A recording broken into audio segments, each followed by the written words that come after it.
capítulo 6, perdón, nos daremos cuenta de la razón por la cual ellos lamentaron. Y fue la siguiente: desobediencia. Jehová había ordenado que solamente los levitas eran los únicos que tenían permiso para cargar el arca del pacto en sus hombros y servir en el templo. El arca del pacto había sido robada por los filisteos. A los filisteos Dios los hirió con tumores y con plaga de ratones que comían todas sus cosechas. Los filisteos se volvieron locos y no sabían qué hacer con el arca, pero sí sabían que si había que hacer algo con el arca era desaparecerla de aquí, porque estaba trayendo problemas. Así que entonces ellos deciden coger 2 vacas, 2 becerros pequeños, criarlos, y estas vacas no podían haber cargado nada en toda su vida. Construyeron una carreta y encima de la carreta colocaron el arca de Jehová, pero no vacía. De hecho, tenía las cosas que siempre sabemos que tienen allí: las tablas de la ley, la vara de Aarón y lo demás. Pero encima de eso, los filisteos hicieron 5 tumores de oro y 5 ratones de oro. ¿Por qué? Porque esa era la manera que ellos trataban de calmar la ira de los dioses. Y cogieron 5 tumores de oro porque fueron 5 provincias de Filistea las que fueron heridas por Jehová con tumores a todos los hombres. Y cogieron 5 ratones de oro porque fueron esas mismas 5 provincias de Filistea que Jehová hirió con esta plaga de ratones que se comían toda la cosecha. Y colocaron esos 5 tumores de oro y esos 5 ratones de oro dentro del arca del pacto, y dijeron entre ellos: vamos a poner estas vacas con esta carreta y este arca encima en dirección hacia el pueblo de Dios, y si estas vacas llegan solitas, sin ninguna persona que las dirija, hasta el pueblo de Dios, entonces nosotros reconoceremos que fue Dios quien envió, que fue Jehová quien envió todo este mal a vosotros. Pero si estas vacas se desvían y llevan el arca del pacto a otro lugar, entonces entenderemos que lo que nos pasó fue por accidente. Es lo que dice que ellos hicieron. ¿Y qué? En el capítulo 6 de 1 Samuel. ¿Y qué pasó? Lo siguiente: estas vacas las colocan en dirección y las sueltan. Y dice que ellos se quedaron observando a ver qué pasaba con las vacas, a ver si se desviaban. Me imagino yo que ellos querían que se desviaran, porque no querían saber que tenían a Jehová de enemigo por el amor a Cristo. Aunque fueran impíos, me imagino yo que tendrían que saber que horrenda cosa es caer en manos del Dios vivo. De hecho, estaban experimentando tumores todos los hombres de esas 5 provincias de Filistea. Así que se quedan observando, y estas vacas no, dice la Biblia, que no se desviaron ni a diestra ni a siniestra, sino que llegaron hasta donde estaban unos hijos de Dios cosechando el trigo. Y los filisteos se quedaron de lejos observando. Ahora bien, esta es la razón por la cual había gran lamento a Jehová, como dice nuestro versículo 2 de 1 Samuel capítulo 7. Era que como Dios ya había dado instrucciones acerca de que los únicos que podían cargar el arca del pacto y servir en el templo eran los levitas, pues ¿qué sucede? Aquellas personas que reciben el arca, que la ven llegar, dice la escritura que abren el arca del pacto y observan lo que hay allí. En el momento que observan, Dios los fulminó. Sencillo, Dios los mató. Ahora bien, dice la escritura que no solamente esas personas murieron, sino que el total de los muertos fueron 50,070 hombres. Dice la escritura. Y por esta razón era que dice nuestro versículo 2 que había gran lamento. Había gran lamento en pos de Jehová. Dice, toda la casa de Israel lamentaba en pos de Jehová. Ahora, después de la desobediencia, ¿qué sucede? Todo comienza con un llamado. El Señor hace un llamado, como lo ha hecho a través de toda la historia de la humanidad con su pueblo. Número 1, dice la Biblia en lo que acabamos de leer en el capítulo 7.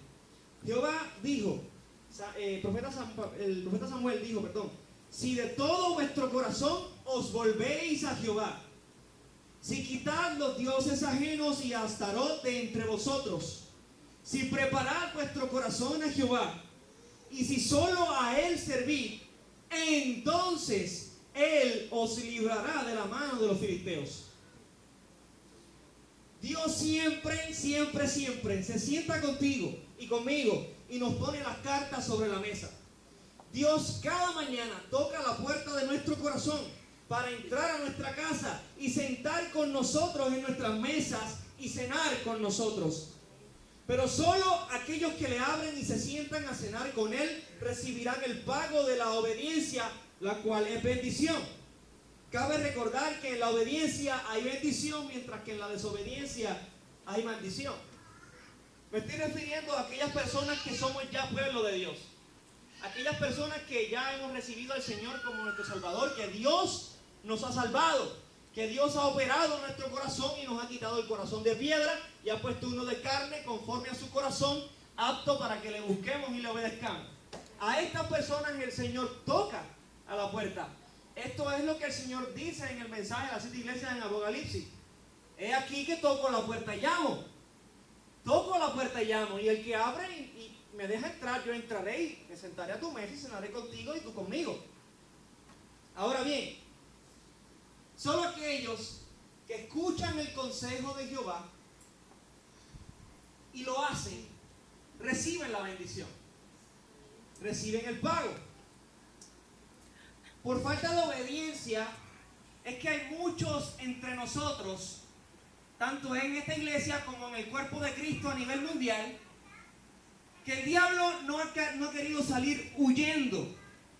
Porque en vez de resistir al diablo, muchos de nosotros nos hemos convertido en algún momento dado en marionetas de Satanás. ¿Y qué estoy queriendo decir con esto? Sencillo. Supongamos que Ana y Michelle tienen un pleito entre ellas dos. Están molestas la una con la otra. Y yo llego a la escena en la cual ellas dos están discutiendo. Me presento y estoy escuchando. Supongamos que mami, Ana, abandona la escena y se queda Michelle conmigo. Y yo escuché cuando Ana insultó a Michelle, porque la insultó delante de mí. Ana sale de la escena, yo me quedo solo con Michelle y yo le digo a Michelle, contra Michelle, de verdad que mira, eso que te hizo Ana, eso no tiene perdón. Eso está fuerte, Michelle. Eso no está bien. Contra, tú deberías de hacer algo al respecto. ¿Por qué te quedaste callada? Debiste haberle dicho algo. Yo quiero que ustedes evalúen la situación. ¿Qué ustedes piensan? Sean sinceros. ¿Qué ustedes piensan? ¿Yo fui un instrumento de Dios para pacificar el ambiente o fui un instrumento del enemigo para seguir ardiendo el furor entre ellas dos? Contéstenme. Instrumento del maligno, ¿verdad que sí? Porque no contribuye en nada a que se promoviera un ambiente de paz, ¿verdad que no?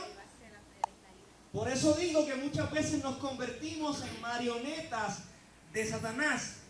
Ahora bien, lo que quiere el Señor es que seamos como lo que dice en Romanos 6:13. Vamos por ahí, Romanos 6:13. Romanos capítulo 6, versículo 13. Dice de la siguiente manera. En el versículo 12, voy a leer desde el 12. No reine pues el pecado en vuestro cuerpo mortal, de modo que lo obedezcáis en sus concupiscencias, ni tampoco presentéis vuestros miembros al pecado como instrumentos de iniquidad, sino presentaos vosotros mismos a Dios como vivos de entre los muertos, y vuestros miembros a Dios como instrumentos de justicia. Versículo 14, porque el pecado no se enseñoreará de vosotros, pues no estáis bajo la ley, sino bajo la gracia.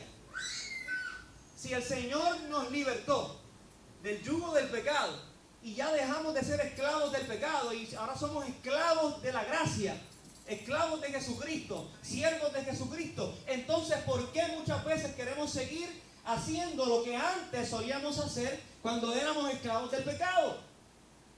Es aquí donde en la mente del creyente tiene que haber una evaluación y ver sobre dónde estamos parados, ver qué estamos creyendo, ver qué estamos haciendo mal, ver si estamos faltándole el respeto a nuestro Dios. Sencillo. Si usted se halló falto y usted se encontró que, mire, hay pecado en mí, entonces hay una sola cosa que hacer. Si usted es creyente, usted vaya corriendo a los pies de la cruz. Amén. Vaya corriendo, no espere, porque el Señor Jesucristo ha prometido perdonar nuestros pecados y ser nuestro abogado y ser nuestro juez. Si pecáramos contra Él, entonces vamos a sus pies, volvemos a la cruz, le pedimos perdón, pero entonces recibimos el perdón de Dios por fe, entendiendo que Dios tiene el poder para quitar nuestro pecado, removerlo y echarlo al mar y no acordarse y no tener memoria más de Él. Y sencillamente pedirle al Señor cada día que nos ayude a lidiar con la situación y a no volver a caer en lo mismo. Porque entonces si no estaríamos siendo como el perro que vuelve al vómito.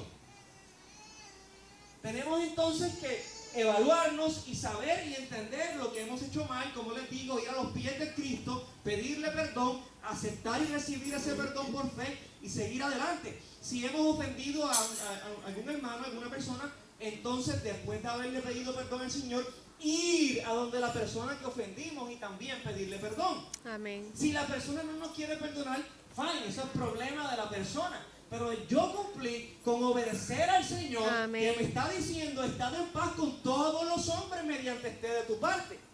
Amén. Y si yo cumplí con el Señor y lo hice sinceramente, le pedí perdón sinceramente, yo estoy bien con el Señor, estoy en paz con Él.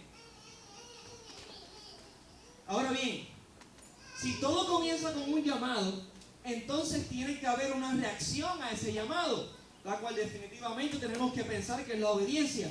En el versículo 4 de 1 de Samuel, capítulo 7, donde estábamos ahorita, nos dice que entonces los hijos de Israel quitaron a todos los Baales y a Astarot y sirvieron solo a Jehová.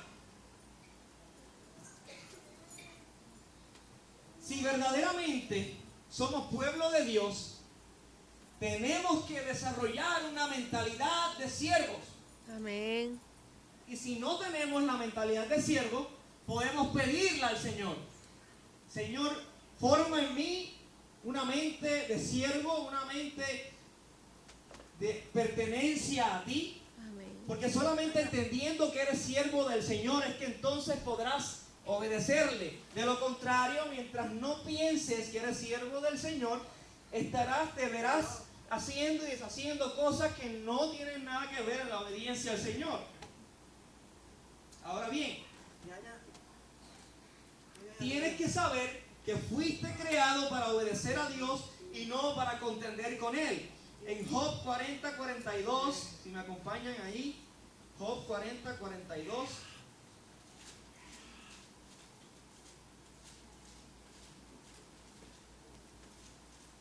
Job 40:42. Estoy equivocado, 42. No tiene 42. 42 dice: ¿es sabiduría contender con el Omnipotente? El que disputa con Dios responda a esto. Y comienza a hacer una serie de preguntas. Y el Señor le dice a Job: ya ustedes saben, he aquí que yo soy vil, ¿qué te responderé?, dijo Job al Señor.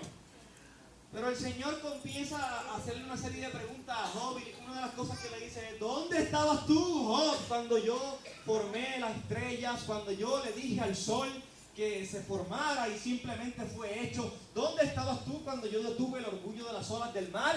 ¿Dónde estabas tú? Porque tú eres un tipo viejo en la faz de la tierra, tienes muchos años, debes entonces conocer estas cosas, estos misterios. Y es entonces cuando Job se ve en esta obligación a reconocer que él es nada y que Dios es todo, y entonces tiene que reconocer que él es vil y que Dios es todopoderoso. También en el libro de Eclesiastés, capítulo 6, versículo 10, acompáñenme rapidito por aquí para economizar el tiempo. 6:10, Eclesiastés 6:10.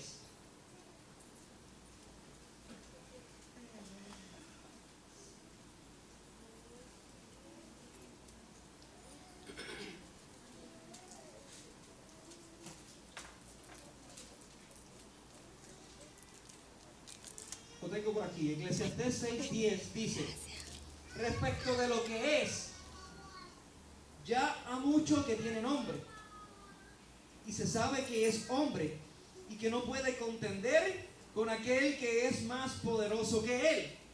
Así que si el Señor nos ha salvado y nos encontramos en la situación de que no estamos siendo siervos de Él, porque no estamos siendo obedientes a su palabra, entonces, si no estamos siendo obedientes, estamos siendo desobedientes y nos convertimos en personas que estamos tratando de contender con Dios. Y digo tratando porque nadie puede contender con Dios y quedar sin pagar el precio. Si no, pregúntenle a Satanás. Hay gente, escuchen bien, hay gente que piden que Dios les hable y les diga lo que deben de hacer en la vida cristiana. Señor, muéstrame a dónde quieres que vaya. Señor, ponme personas en el camino para hablarles de ti. Señor, ayúdame, abre camino donde no lo hay. Orquestra una situación para que yo entonces pueda ser instrumento de bendición. Y cuando Dios les habla, le ponen peros a Dios. Le ponen peros a Dios, Señor, pero es que, mira, esa persona que tú me pusiste en el camino es una persona muy dura y no me atrevo. Señor, pero es que, mira, esa persona es gnóstico y es un estudioso. ¿Cómo le voy a hablar de la palabra si me va a refutar todos los argumentos? Todo me lo va a refutar. Entonces, ¿qué estamos haciendo? ¿De qué estamos hablando entonces? Por lo general, estas personas son las que se quedan en un estado de postración en el desierto. Por lo general, estas son las personas que Dios resiste y los mira de lejos. Esos son los que Dios esconde de ellos su rostro para no escucharlo. Dios no se agrada de estas cosas. Fíjense que con lo que Jesucristo tenía problemas en los días de su carne y con los que Él le daba ira, era con los fariseos y los saduceos. Porque ellos decían conocer a Dios, pero no lo obedecían. Lo repito, si hay alguien con quien Dios tiene coraje, mucho coraje, es con las personas que dicen conocer a Dios, pero no le obedecen. ¿Saben por qué? Porque estas personas traen blasfemia al nombre de Cristo. Estas personas avergüenzan el nombre de Cristo. Estas personas, mire, yo iba a una iglesia antes de estar aquí que se llama Centro de Embajadores en Cabo Rojo, que la pastorea Eugenio Amber, pastor Eugenio Amber. Este pastor, yo lo amo con todo mi corazón. Amén. Y fue de gran bendición. Amén. El tiempo que estuve allí, tengo que decirlo donde quiera que me pare. Amén. Este pastor nos decía algo siempre, y me acuerdo como hoy, no se me olvida. Y era lo siguiente: si usted no está viviendo conforme a la palabra del Señor, no se atreva a decir que usted pertenece al cuerpo de Cristo que se reúne en la iglesia Centro de Embajadores de Cabo Rojo, y mucho menos se atreva a decir que usted es cristiano. Gloria a Dios, Señor. ¿Sabe por qué? Por lo mismo que le estoy diciendo. Avergüenza. Si usted dice públicamente que es cristiano, o dice yo pertenezco a tal congregación de Jesucristo que se sitúa en tal lugar, y sin embargo mi vida habla más fuerte que mis palabras en mal sentido, la gente no creerán en el nombre de Cristo, pero esta vez no creerán por causa nuestra. Santo eres, Señor. Y esta vez el Señor sí que se va a enfadar, se va a molestar y tiene todo el derecho. Porque si yo digo que yo soy hijo de fulano de tal y yo me comporto de una manera distinta a la cual mi padre me enseñó, yo estoy avergonzando a mi padre. Es así. Estoy convirtiéndome en vergüenza de mi padre. Estoy trayendo vergüenza a los pies de mi padre. Santo Señor. Si mis padres terrenales me enseñaron ciertos valores y entre ellos me enseñaron a no robar, y de repente ustedes me pillan robando en algún lado, Dios me guarde, Yo estoy trayendo vergüenza a los que me enseñaron a no robar. A ella y a mi padre. Y a mi padrastro, porque él también me enseñó a no robar. Y a mi hermano, porque también me enseñó a no robar. Gloria a Dios. Traigo vergüenza. Entonces, ¿me convierto en qué? ¿En qué me convierto? ¿En instrumento del Dios vivo o en marioneta de Satanás? La iglesia de este tiempo está dormida. Viven la vida por ahí, a lo loco. Y después dicen que son cristianos. Entonces, el mundo ve y observa eso. Y por eso es que dicen los argumentos que dicen. Cristiano, eso es un hipócrita. Eso es un hipócrita. Si mira lo que dice, mira lo que hace. Amén. Entonces, me acuerdo también de una predicación que trajo aquí el pastor Roberto Lugo, que el título de la predicación era Testigos fieles y eficaces. Testigos fieles y eficaces. Y es que el testimonio del creyente es clave, importante y vital. Amén. Para que las personas también crean en el Evangelio. Dios es el que hace la obra transformadora en la persona y quita el corazón de piedra y pone el de carne, y entonces la persona recibe el don de la fe en Jesucristo por gracia, no por obra. ¿Estamos claros? Pero el hombre creyente es responsable ante Dios. Amén. De mostrar un testimonio fiel y eficaz delante de las personas que no conocen a Cristo.